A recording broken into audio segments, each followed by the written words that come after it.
Oi, bom dia. E existem alguns temas que eu queria levantar um debate sobre, mas eu não vejo ninguém falando sobre esses temas. Pelo menos não o enfoque que esses temas deveriam receber. Então, criei esse canal aqui para debater alguns temas. Esse lance de debate eu acho muito interessante. O lance do debate é que a sociedade como um todo se beneficia com o debate. A gente meio que tem um preconceito contra debate, discussão, até mesmo discussão de relacionamento, sabe? A gente acha que é uma coisa negativa, quando na verdade não. Os debates eles são necessários numa vida cotidiana para fazer uma certa harmonia entre as duas partes que estão debatendo. Só que a gente vê um debate muito como se fosse uma guerra, uma briga, alguma coisa assim. Meu pai sempre dizia que a gente tem que se guiar pelo que é certo, pelo que dá certo. Se a gente estiver fazendo alguma coisa errada e tal, a gente se guia pelo que está dando certo. E o debate que dá mais certo na nossa sociedade atualmente, pelo menos na minha visão, é o debate científico, onde a gente debate teorias, a gente debate conceitos, debate argumentos, tudo isso em busca de um objetivo em comum, a explicação da vida utilizando a verdade, ou o mais próximo da verdade que a gente conseguir chegar. As teorias elas são apresentadas e elas sofrem ataques de todos os lados, justamente para provar a firmeza delas. Se elas forem firmes o suficiente para aguentar tantos ataques assim, então elas devem ser verdade. E só depois de muitos ataques, elas conseguem um espaço na sociedade acadêmica. Essas teorias são criadas baseadas em outras teorias e etc. Eu acho muito interessante no debate científico, porque ele meio que também segue o processo de mutação. Pegam diferentes partes não relacionadas entre si, e aí meio que juntam essas partes. Como, sei lá, o conceito de roda e o conceito de máquina a vapor. E aí fazem o carro. Com certeza que vocês já jogaram um joguinho onde vocês tinham que combinar dois pontos e aí formavam um terceiro elemento ou alguma coisa desse tipo. Tem muito a ver com você pegar duas ideias que não são relacionadas e correlacionar elas para criar uma terceira teoria. E prevalece o que melhor explicar a verdade, como deve ser, né? É meio que uma seleção natural, sabe? Seleção natural de Darwin e tal. E aí eu acho muito interessante isso porque é um processo democrático, onde todo mundo pode participar e ganha o melhor. Simples assim. Diferentemente da ciência, hoje em dia a gente vê o debate como se fosse alguma coisa negativa. Atrito entre os dois lados opostos, sabe? A gente vê muito isso no debate político, a gente vê isso no debate de relacionamento mesmo, quando você briga com algum amigo seu. Pode ser que essa briga que você tenha possa virar um debate onde vocês cheguem a um meio termo. E meio termo é uma palavra-chave. E tem um lance muito interessante sobre o debate e sobre o ato de debater, que são as críticas. Quando você está debatendo, é normal que você argumente. E esse argumento geralmente vem adicionando alguma crítica a algo, né? E esse algo que é interessante. Porque geralmente quando você debate, você tem que argumentar ou atacar as ideias. Só que normalmente as pessoas tendem a atacar as pessoas que não concordam com elas. E isso é muito chato. Inviabiliza o debate se você atacar a outra pessoa. Quer um exemplo simples? Tá, vamos a um exemplo. Um casal de namorados, eles decidem sair. Ontem foi dia dos namorados, né? Então, o casal de namorado decide sair pra uma pizzaria. Eles marcam de 7 horas. E aí, a namorada chega lá de 7 horas e o cara se atrasa um pouquinho. De 7h30, mais ou menos, ele chega lá. Por um lado, ela está com expectativa quebrada. Pelo outro, pode estar acontecendo algum imprevisto. Ou, sei lá, o pneu da moto furou, ele se esqueceu. Enfim, os lados estão brigando e aí vai começar a argumentação. Se ela, por um lado, começar a debater falando que ele é um egoísta, que só pensa nele e tal, o conteúdo do ataque está direcionado para ele e não para a ação dele. E geralmente quando a gente dá algum adjetivo à pessoa, ela reage de forma proporcional ao adjetivo. Por exemplo, quando você elogia a beleza de alguma pessoa, a pessoa fica feliz, tímida talvez. Quando você elogia a inteligência de uma pessoa, a pessoa fica meio sem saber o que falar e tal. Agora quando você deixa evidente um ponto negativo da pessoa, ela tende a reagir de forma proporcional àquele ponto. E nesse caso, quando a namorada chama o cara de egoísta, ou podia ser o contrário também, o cara chamar a namorada de egoísta, sei lá, há uma retração da pessoa. A pessoa meio que fica na defensiva. Porque não há argumento se você definiu já a pessoa, né? Quando você aponta o adjetivo de egoísmo para a pessoa, é meio que um enquadramento de como você vê a pessoa na realidade. É uma percepção sua que você está adjetivando a pessoa. E isso é muito, muito chato, porque não dá liberdade de se defender ou liberdade de argumentar. Se você me acha egoísta, como eu vou te convencer ao contrário? Geralmente não convence. Geralmente não é nem esse o caminho que se pega. O caminho que se pega é realmente a utilização de mecanismos de defesa, a retração, a defensividade, a pessoa, sei lá, quer fugir ou começa uma briga de fato. Essas críticas às pessoas não costumam ser efetivas, porque no fundo, elas não mudam nada. Se você não deixar evidente qual foi o erro que a pessoa fez para fazer ela parecer uma pessoa egoísta.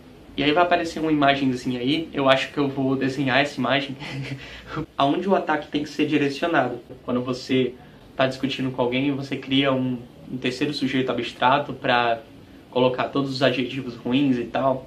Então, o mecanismo é o mesmo aqui, sendo que você cria essa abstração e você ataca essa abstração de forma benéfica. Que aí vocês podem discutir uma coisa que de fato aconteceu, uma coisa que a pessoa disse ou uma coisa que a pessoa fez, e em oposto, atacar a pessoa, você ataca as ideias ou os argumentos ou as ações de uma pessoa. Porque isso sim pode ser atacado, inclusive deve ser atacado quando não são benéficos para, sei lá, para o meio, para a sociedade. Então, voltando ao caso da namorada ou do namorado, não sei. Se ela deixasse claro que estava causando desconforto, que foi o ato dele chegar atrasado, dele não cumprir com as expectativas, dele ter decepcionado ela, ou ter magoado ela, alguma coisa desse tipo, o problema foi a ação, e não foi a pessoa que fez a ação.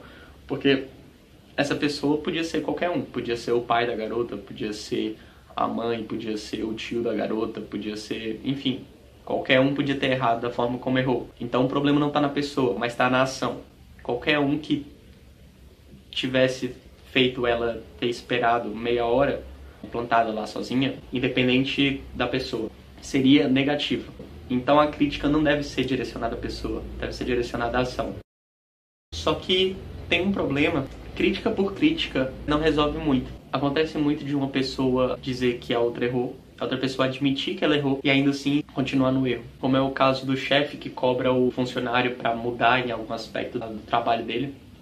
E ele simplesmente diz que vai mudar, pede desculpa e tal, e continua na mesma. Mas quando você faz uma crítica para alguma pessoa, é interessante notar que a crítica tem um aspecto dela que eu não sei se é interpretativo, não sei se acontece com todo mundo, mas quando você critica uma pessoa, meio que há uma reação de proteção, porque a pessoa se sente inferior de alguma forma. Há uma reação hierárquica, como se você estivesse detendo a verdade, a pessoa estivesse errada, e meio que você tá mostrando pra ela o jeito certo. Bom, tem uma frase que eu gosto muito, que eu vi no Instagram esses dias: a sinceridade sem empatia é apenas maldade. Quando você é sincero com a pessoa, mas você não demonstra exatamente o que essa pessoa fez errado ou como você se sentiu, essa pessoa tende a repetir o comportamento simplesmente porque ela não sabe como isso te afeta ou como isso afeta o meio. Ela sabe onde errou, sabe quais os pontos que devem melhorar, só que não sabem quais são as consequências desses pontos. Então, uma estratégia interessante para você criticar uma pessoa é você utilizar a estratégia XYZ. Isso eu vi num livro que chama Inteligência Emocional, do Daniel Goleman. Acho que aqui, não sei. Ele fala como as críticas elas devem ser construídas. Ele fala que a fórmula, se existe uma fórmula, a fórmula para você fazer uma crítica está baseada no: quando você fez X, você me fez sentir Y. Em vez disso, eu queria que você fizesse Z. E quando você para pensar nessa fórmula, tem tudo. Tem o X, parte que você deixa claro onde a pessoa errou, onde a pessoa precisa melhorar. E aí você mostra as consequências disso para a pessoa, como por exemplo, cara, você me deixou aqui sozinho, fiquei me sentindo como se você não se importasse comigo, alguma coisa desse tipo. E é interessante ser sincero, porque realmente você precisa passar a verdade no que você está falando. E geralmente quando você fala de sentimentos, você sabendo o que você está sentindo, a pessoa pode interpretar melhor o que se passa na sua cabeça, de alguma forma. Em vez disso, eu preferia que você fizesse Z. Se você falar só o X e o Y, sabe, você deixar claro o que a pessoa errou e você disser como você se sentiu, meio que você tá só criticando e mostrando a consequência, mas você não tá dando uma solução. Meio que fica, poxa, tá, eu errei, o que é que eu faço e tal. E aí, quando você demonstra a solução, que é a parte Z, você meio que coloca na mesa exatamente quais eram as suas expectativas em relação àquela pessoa. E aí que começa o debate. Porque quando você está atacando a ação da pessoa ou a ideia da pessoa, você demonstra exatamente qual é o problema. Você demonstra como esse problema te afeta ou afeta o meio. E aí você argumenta em oposição a isso uma ideia que iria melhorar, pelo menos para o seu lado, a pessoa pode fazer o mesmo. E a pessoa fazendo o mesmo, meio que vocês deixam na mesa dois polos. A sua idealização, o seu Z, e a pessoa deixa o Z dela lá na mesa. E aí vocês podem meio que chegar num meio termo. E o meio termo é de fato o procurado por todo mundo. É o procurado pela ciência, é o procurado pela política, é o procurado pelos relacionamentos. No relacionamento entre chefe e empregado, entre professor e aluno, entre namorado e namorada, entre amigos, entre pai e mãe, entre qualquer tipo de relacionamento, extremos são sempre ruins, sabe? Esse tipo de crítica a ideias ou a argumentos deveria ser mais utilizado na política. Infelizmente não é tanto. Eu vejo algumas sessões do plenário onde há de fato ataques pessoais. Se você for analisar o discurso e analisar o conteúdo por detrás, não há discussão. Chamando o outro de ladrão, chamando o outro de corrupto, chamando o outro de, sabe, insultando a capacidade mental da pessoa. Foi simples intriga, sabe? É um relacionamento tóxico. Um relacionamento tóxico no plenário.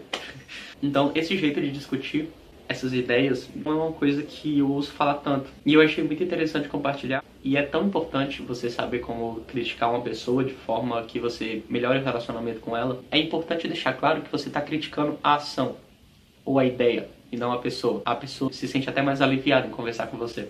Eu acho que é isso. Discussões, brigas, intrigas, DRs, elas são benéficas. No final podem ou não melhorar a relação, isso vai depender de quem tá brigando. É interessante sempre buscar o meio termo, sempre buscar o ponto em comum entre as duas partes, seja na política, seja em relacionamentos amorosos, seja com seus amigos, enfim, o que for. Então vamos discutir aqui embaixo. Se vocês tiverem mais alguma ideia, algum ponto que eu esqueci ou que eu errei, por favor, comenta aqui embaixo. Mas sempre ataque o que eu falei, não me ataque, por favor. Bom dia, boa tarde, boa noite ou boa madrugada, se você estiver assistindo de madrugada. Esse café tá bom demais. Tchau!